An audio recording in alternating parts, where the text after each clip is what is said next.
നമസ്കാരം. മീഡിയ കമ്പാനിയുടെ വളരെ പ്രാധാന്യമറിയിക്കുന്ന ഡെയിലി അപ്ഡേറ്റിലേക്ക് സ്വാഗതം. എല്ലാവരും ശ്രദ്ധിച്ചിരിക്കേണ്ട പ്രധാനപ്പെട്ട കുറച്ച് അറിയിപ്പുകൾ വീഡിയോ വഴി ഷെയർ ചെയ്യുകയാണ്. 2025 മാർച്ച് മാസത്തെ ക്ഷേമ പെൻഷൻ്റെ വിതരണം ഇപ്പോൾ പൂർത്തിയാകുകയാണ്. ബാങ്ക് അക്കൗണ്ടിലേക്ക് തുക ഇന്നലെ തന്നെ ട്രാൻസ്ഫർ ചെയ്തിരുന്നു. ഇനിയും ലഭിക്കാനുള്ളവർക്ക് ഇന്നു മുതൽ വീണ്ടും വിതരണം ആരംഭിക്കുകയും സർക്കാർ ചെയ്തിരുന്നു. അതിനുശേഷം ഇനി കൈകളിലേക്ക് തുക സ്വീകരിക്കാനുള്ളവർക്കൊക്കെയാണ് ഇനി ആനുകൂല്യം എത്തിച്ചേരുന്നതിന് കുറച്ചൊക്കെ താമസമുള്ളത്. നാളെയും മറ്റന്നാളുമൊക്കെ ആയിട്ട് തന്നെ അല്ലെങ്കിൽ വരും ദിവസങ്ങളിൽ തന്നെ ഈ വിതരണവും പൂർത്തിയാകും. ഏപ്രിൽ മാസം 4-ാം തീയതി വരെയാണ് ക്ഷേമ പെൻഷൻ്റെ വിതരണത്തിന് വേണ്ടി ക്ഷേമനിധി ബോർഡ് വഴി ആനുകൂല്യം വാങ്ങുന്നവർക്കും പെൻഷനുണ്ട്. സാമൂഹിക സുരക്ഷാ പെൻഷന് കീഴിൽ ആനുകൂല്യം വാങ്ങുന്നവർക്കെല്ലാം ആനുകൂല്യമുണ്ട്.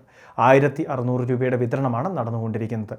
ഇനി ഈ ആനുകൂല്യം കൈകളിൽ സ്വീകരിക്കുന്ന വ്യക്തികളെ സംബന്ധിച്ചിടത്തോളം അവർക്ക് മാത്രമാണ് കുറച്ചെങ്കിലുമൊക്കെ താമസം നേരിടുന്നത്. എങ്കിലും ഏപ്രിൽ 4-ന് മുൻപ് തന്നെ എല്ലാവർക്കും വിതരണം പൂർത്തിയാകും എന്ന രീതിയിലാണ് ഇപ്പോൾ സർക്കാർ പ്രവർത്തനങ്ങൾ മുന്നോട്ട് കൊണ്ടുപോകുന്നത്.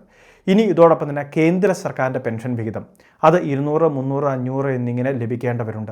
ഈ പ്രാവശ്യത്തെ തുക വന്നപ്പോഴും ചിലർക്കെല്ലാം ഈ രീതിയിൽ തന്നെ ആനുകൂല്യം കുറഞ്ഞിട്ടുണ്ട്. കേന്ദ്ര സർക്കാരിൻ്റെ വിഹിതം എത്തിയിട്ടില്ല. എന്നാൽ ഇത് വിതരണം ചെയ്യുന്നതിന് ആവശ്യമായിട്ടുള്ള ധനസഹായവും സംസ്ഥാന സർക്കാർ തന്നെ അനുവദിച്ച് കൃത്യമായിട്ട് കേന്ദ്ര സർക്കാരിന് കൈമാറിയിട്ടുണ്ട്. കേന്ദ്ര സർക്കാർ ഉദ്യോഗസ്ഥരാണ് ഇത് വിതരണം ചെയ്യേണ്ടത്. ആധാറുമായിട്ട് സീഡ് ചെയ്തിട്ടുള്ള ബാങ്ക് അക്കൗണ്ടിലേക്കായിരിക്കും ഈ ധനസഹായം എത്തിച്ചേരുക. മുൻപുള്ളതുപോലെ തന്നെ ചില ദിവസങ്ങളുടെ താമസം നേരിട്ടേക്കാം. എങ്കിലും ആ ആനുകൂല്യത്തിലും തടസ്സമുണ്ടാവില്ല. ഈ ആനുകൂല്യം അക്കൗണ്ടിലേക്ക് ലഭിക്കുന്നവർ ഈ നമ്മളുടെ കമൻറ്റ് ബോക്സിലൊക്കെ ആ അറിയിപ്പ് കൂടി ഒന്ന് ഇടുകയാണെങ്കിൽ ബാക്കിയുള്ളവർക്കും അതൊന്ന് പരിശോധിക്കുന്നതിനും അതോടൊപ്പം തന്നെ ഈ കാര്യങ്ങൾ അറിയുന്നതിനും സഹായകരമാകും. അപ്പോൾ കേന്ദ്ര സർക്കാരിൻ്റെ പെൻഷൻ വിഹിതം ലഭിക്കുന്നവർ അത് സംബന്ധിച്ചുള്ള കാര്യങ്ങൾ വീഡിയോയുടെ കമൻറ്റ് ബോക്സിൽ ഒന്ന് ഇടുന്നതിന് വേണ്ടിയും പ്രത്യേകം ശ്രദ്ധിക്കുക. അവർക്ക് ലഭിക്കേണ്ട വിഹിതവും കേന്ദ്ര സർക്കാരിൻ്റെ ഭാഗത്തു നിന്ന് വിതരണം ആരംഭിക്കുകയാണ്. രണ്ടാമത്തെ മറ്റൊരു പ്രധാനപ്പെട്ട അറിയിപ്പ് നമ്മളുടെ സംസ്ഥാനത്തെ സ്ത്രീകൾക്ക് വേണ്ടി, അതും വിധവകളായിട്ടുള്ളവർ, ഭർത്താവ് ഉപേക്ഷിച്ചവർ, നിയമപരമായിട്ട് വിവാഹബന്ധം വേർപ്പെടുത്തിയവർ, ഇനി അതോടൊപ്പം തന്നെ 30 വയസ്സിന് മുകളിൽ പ്രായമുള്ള അവിവാഹിതരായിട്ടുള്ള സ്ത്രീകളുണ്ട്.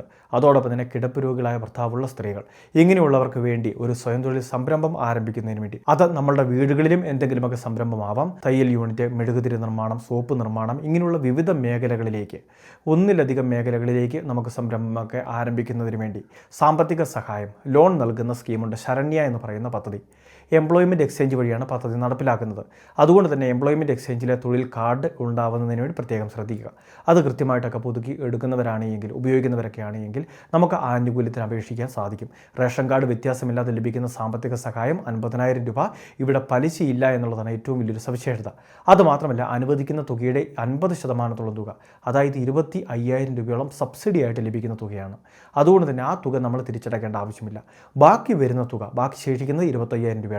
അത് തുല്യ ഗഡുക്കളായിട്ട് 60 തവണകളായിട്ട് തിരിച്ചടച്ചാൽ മതി. 5 വർഷത്തെ കാലാവധി നമുക്ക് ഈ ലോണിന് ലഭിക്കുന്നുണ്ട്. മൂന്നാമത്തെ മറ്റൊരു പ്രധാനപ്പെട്ട അറിയിപ്പ് നമ്മളുടെ സംസ്ഥാനത്തെ വിദ്യാർത്ഥികൾക്ക്, സർക്കാർ എയ്ഡഡ് വിദ്യാഭ്യാസ സ്ഥാപനങ്ങളിൽ പഠിക്കുന്നവർക്കാണ് സൗജന്യ ഭക്ഷ്യക്കിറ്റിന് അർഹതയുള്ളത്. 4 കിലോയോളം അരിയാണ് ഇവർക്ക് വിതരണം ചെയ്യുന്നത്. പ്രീ പ്രൈമറി തലം മുതൽ 8ാം ക്ലാസ് വരെയുള്ള വിദ്യാർത്ഥികൾക്ക് ആനുകൂല്യത്തിന് അർഹതയുണ്ടായിരിക്കും. PTA അതോടൊപ്പം തന്നെ സ്കൂൾ അധികൃതർ നൽകുന്ന നിർദ്ദേശങ്ങൾ വാട്സപ്പ് വഴി അതോടൊപ്പം തന്നെ നമ്മളെ നേരിട്ടും അറിയിക്കും. അത്തരം അറിയിപ്പുകൾ ലഭിക്കുന്ന സമയത്ത് രക്ഷിതാവ് പോയി വാങ്ങുക അല്ലെങ്കിൽ വിദ്യാർത്ഥിയുടെ പക്കൽ കൊടുത്തുവിടുന്ന രീതിയായിരിക്കും സർക്കാർ സ്വീകരിക്കുന്നത്.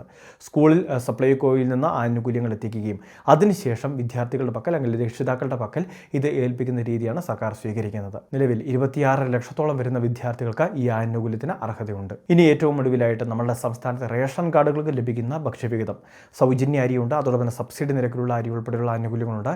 ഇത് വാങ്ങുന്നതിന് വേണ്ടി ഇനി വളരെ ചുരുങ്ങിയ ദിവസങ്ങൾ മാത്രമാണ് നമ്മളുടെ മുൻപിലുള്ളത്.